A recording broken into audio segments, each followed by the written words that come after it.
ಇನ್ನು ಅಮೆರಿಕ ಮತ್ತು ಭಾರತದ ಮಧ್ಯೆ ಸುಂಕ ಸಮರ ಕ್ಷಣ ಕ್ಷಣಕ್ಕೂ ಕೂಡ ವರಸೆ ಬದಲಾಯಿಸ್ತಾನೆ ಇದೆ, ಬದಲಾಗ್ತಾನೆ ಹೋಗ್ತಿದೆ. ಆದ್ರೆ ಟ್ರಂಪ್ ಈ ಮೊಂಡ ಹುಚ್ಚುತನಕ್ಕೆ ಭಾರತ ಸೈಲೆಂಟ್ ಉತ್ತರವನ್ನ ಕೊಡ್ತಾ ಇದೆ.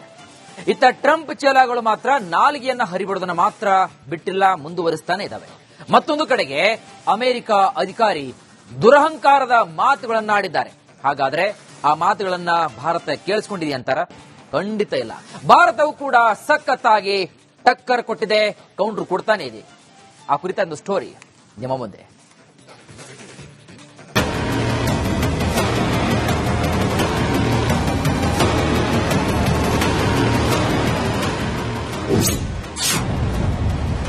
ಸುಂಕ ಸಮರ, ಟ್ರಂಪ್ ಅಧಿಕಾರಿಗಳ ಎಡಬಿಡಂಗಿತನ. ಭಾರತ ಕ್ಷಮೆಯಾಚಿಸಲಿದೆ ಎಂದ ವಾಣಿಜ್ಯ ಕಾರ್ಯದರ್ಶಿ. ರಷ್ಯಾ ಹಾಗೂ ಚೀನಾ ಅಧ್ಯಕ್ಷರ ಜೊತೆಗೆ ಪ್ರಧಾನಿ ಮೋದಿ ಮಾತುಕತೆ ನಂತರ ಉರಿದು ಬಿದ್ದಿರುವ ಅಮೆರಿಕ ಇದೀಗ ಒಂದೆರಡು ತಿಂಗಳಲ್ಲಿ ಭಾರತ ಅಮೆರಿಕದ ಕ್ಷಮೆಯಾಚಿಸಲಿದೆ ಎಂದಿದೆ. ಅಲ್ಲದೆ ಸುಂಕದ ಹೊರೆಯಿಂದ ತಪ್ಪಿಸಿಕೊಳ್ಳಲು 3 ಷರತ್ತುಗಳನ್ನು ವಿಧಿಸಿದೆ. ಭಾರತ ಒಂದೆರಡು ತಿಂಗಳಲ್ಲಿ ಅಮೆರಿಕದ ಕ್ಷಮೆಯಾಚಿಸಲಿದೆ. ಮತ್ತೆ ಮಾತುಕತೆಗೆ ಭಾರತ ಮರಳಲಿದೆ ಎಂದು ಅಮೆರಿಕದ ವಾಣಿಜ್ಯ ಕಾರ್ಯದರ್ಶಿ ಹೋವರ್ಡ್ ಲುಟ್ನಿಕ್ ಹೇಳಿದ್ದಾರೆ. ರಷ್ಯಾ, ಚೀನಾ, ಭಾರತದ ಈ ಬಾಂಧವ್ಯ ಎಷ್ಟು ಕಾಲ ಇರುತ್ತದೆಯೋ ನೋಡೋಣ ಎಂದು ವ್ಯಂಗ್ಯವಾಡಿರುವ ಅಮೆರಿಕ ವಾಣಿಜ್ಯ ಕಾರ್ಯದರ್ಶಿ, ನಮ್ಮದು $30 ಟ್ರಿಲಿಯನ್ ಆರ್ಥಿಕತೆ, ನಾವು ವಿಶ್ವದ ಗ್ರಾಹಕರ ಮಾತೆ ಅಂತಿಮ ಎಂದಿದ್ದಾರೆ.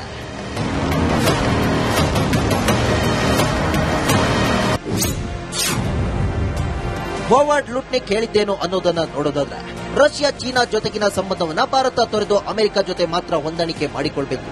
ರಷ್ಯಾದಿಂದ ತೈಲ ಖರೀದಿಯನ್ನ ಸಂಪೂರ್ಣವಾಗಿ ನಿಲ್ಲಿಸಬೇಕು. ಬ್ರಿಕ್ಸ್ ಶೃಂಗಸಭೆಯಲ್ಲಿ ಭಾಗಿಯಾಗುವುದನ್ನು ನಿಲ್ಲಿಸಬೇಕು. ಇಲ್ಲವಾದಲ್ಲಿ ಇನ್ನೆರಡು ತಿಂಗಳಲ್ಲಿ ಭಾರತ ನಮ್ಮ ಬಳಿ ಕ್ಷಮೆ ಕೇಳುತ್ತದೆ ಎಂದು ಧಮಕಿ ಹಾಕಿದ್ದಾರೆ.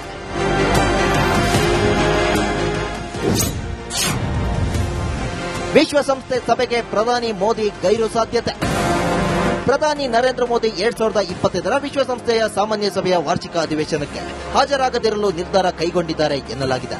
ಭಾರತ ಮತ್ತು ಅಮೆರಿಕ ಸಂಬಂಧ ಉದ್ವಿಗ್ನ ಹಂತಕ್ಕೆ ತಲುಪುತ್ತಿದ್ದು, ಅಮೆರಿಕ ಅಧ್ಯಕ್ಷ ಡೊನಾಲ್ಡ್ ಟ್ರಂಪ್ ಹುಚ್ಚು ಹೇಳಿಕೆಯಿಂದ ಭಾರತ ಕೆಂಡ ಕಾರುತ್ತಿದೆ.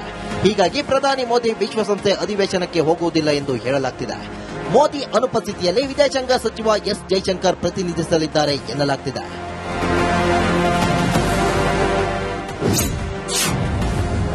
ಭಾರತವನ್ನ ಅರ್ಥೈಸುವಲ್ಲೇ ಎಡವಿದ ಟ್ರಂಪ್.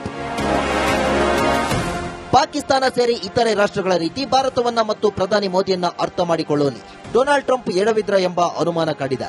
ರಷ್ಯಾದಿಂದ ಭಾರತ ತೈಲ ಖರೀದಿಸುವುದನ್ನೇ ಟಾರ್ಗೆಟ್ ಮಾಡಿ ಟ್ರಂಪ್ ಆದಿಯಾಗಿ ಅಮೆರಿಕ ವ್ಯಾಪಾರ ಸಲಹೆಗಾರ ಪೀಟರ್ ನವರ ಹೇಳಿಕೆಗೆ ಭಾರತದ ವಿದೇಶಾಂಗ ಕಾರ್ಯದರ್ಶಿ ಕೆಂಡ ಕಾರಿದ್ದಾರೆ. Inaccurate and misleading statements made by Mr. Navarro, and obviously we reject them.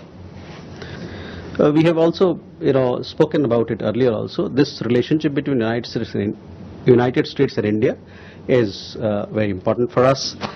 Both our countries, we share a comprehensive global strategic partnership, which is anchored in our shared interests, democratic values and robust people-to-people ties.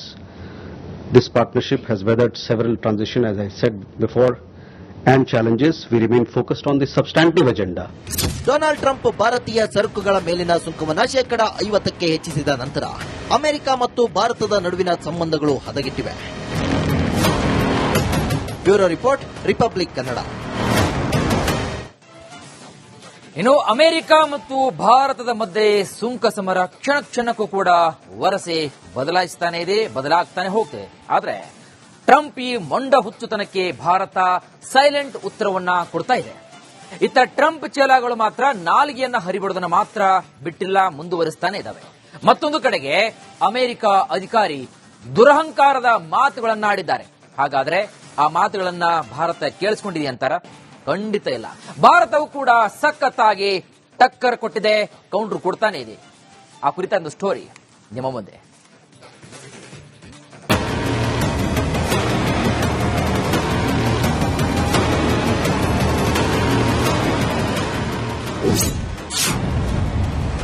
ಸುಂಕ ಸಮರ, Trump ಅಧಿಕಾರಿಗಳ ಎಡಬಿಡಂಗಿತನ. ಭಾರತ ಕ್ಷಮೆಯಾಚಿಸಲಿದೆ ಎಂದ ವಾಣಿಜ್ಯ ಕಾರ್ಯದರ್ಶಿ. Russia ಹಾಗೂ China ಅಧ್ಯಕ್ಷರ ಜೊತೆಗೆ ಪ್ರಧಾನಿ ಮೋದಿ ಮಾತುಕತೆ ನಂತರ ಉರಿದು ಬಿದ್ದಿರುವ ಅಮೆರಿಕ ಇದೀಗ ಒಂದೆರಡು ತಿಂಗಳಲ್ಲಿ ಭಾರತ ಅಮೆರಿಕದ ಕ್ಷಮೆಯಾಚಿಸಲಿದೆ ಎಂದಿದೆ. ಅಲ್ಲದೆ ಸುಂಕದ ಹೊರೆಯಿಂದ ತಪ್ಪಿಸಿಕೊಳ್ಳಲು 3 ಷರತ್ತುಗಳನ್ನು ವಿಧಿಸಿದೆ. ಭಾರತ ಒಂದೆರಡು ತಿಂಗಳಲ್ಲಿ ಅಮೆರಿಕದ ಕ್ಷಮೆಯಾಚಿಸಲಿದೆ.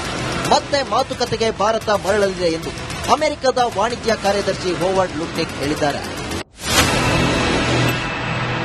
ರಷ್ಯಾ ಚೀನಾ ಭಾರತದ ಈ ಬಾಂಧವ್ಯ ಎಷ್ಟು ಕಾಲ ಇರುತ್ತದೆಯೋ ನೋಡೋಣ ಎಂದು ವ್ಯಂಗ್ಯವಾಡಿರುವ ಅಮೆರಿಕ ವಾಣಿಜ್ಯ ಕಾರ್ಯದರ್ಶಿ, ನಮ್ಮದು $30 ಟ್ರಿಲಿಯನ್ ಆರ್ಥಿಕತೆ, ನಾವು ವಿಶ್ವದ ಗ್ರಾಹಕರ ಮಾತೆ ಅಂತಿಮ ಎಂದಿದ್ದಾರೆ.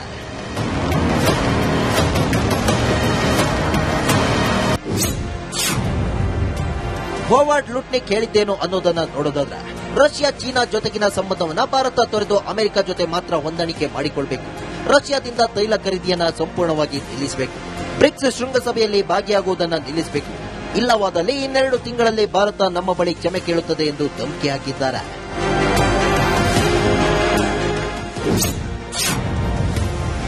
ವಿಶ್ವಸಂಸ್ಥೆ ಸಭೆಗೆ ಪ್ರಧಾನಿ ಮೋದಿ ಗೈರು ಸಾಧ್ಯತೆ. ಪ್ರಧಾನಿ ನರೇಂದ್ರ ಮೋದಿ 2025ರ ವಿಶ್ವಸಂಸ್ಥೆಯ ಸಾಮಾನ್ಯ ಸಭೆಯ ವಾರ್ಷಿಕ ಅಧಿವೇಶನಕ್ಕೆ ಹಾಜರಾಗದಿರಲು ನಿರ್ಧಾರ ಕೈಗೊಂಡಿದ್ದಾರೆ ಎನ್ನಲಾಗಿದೆ. ಭಾರತ ಮತ್ತು ಅಮೆರಿಕ ಸಂಬಂಧ ಉದ್ವಿಗ್ನ ಹಂತಕ್ಕೆ ತಲುಪಿದ್ದು, ಅಮೆರಿಕ ಅಧ್ಯಕ್ಷ ಡೊನಾಲ್ಡ್ ಟ್ರಂಪ್ ಹುಚ್ಚು ಹೇಳಿಕೆಯಿಂದ ಭಾರತ ಕೆಂಡ ಕಾರುತ್ತಿದೆ. ಹೀಗಾಗಿ ಪ್ರಧಾನಿ ಮೋದಿ ವಿಶ್ವಸಂಸ್ಥೆ ಅಧಿವೇಶನಕ್ಕೆ ಹೋಗುವುದಿಲ್ಲ ಎಂದು ಹೇಳಲಾಗುತ್ತಿದೆ. ಮೋದಿ ಅನುಪಸ್ಥಿತಿಯಲ್ಲಿ ವಿದೇಶಾಂಗ ಸಚಿವ ಎಸ್ ಜೈಶಂಕರ್ ಪ್ರತಿನಿಧಿಸಲಿದ್ದಾರೆ ಎನ್ನಲಾಗುತ್ತಿದೆ.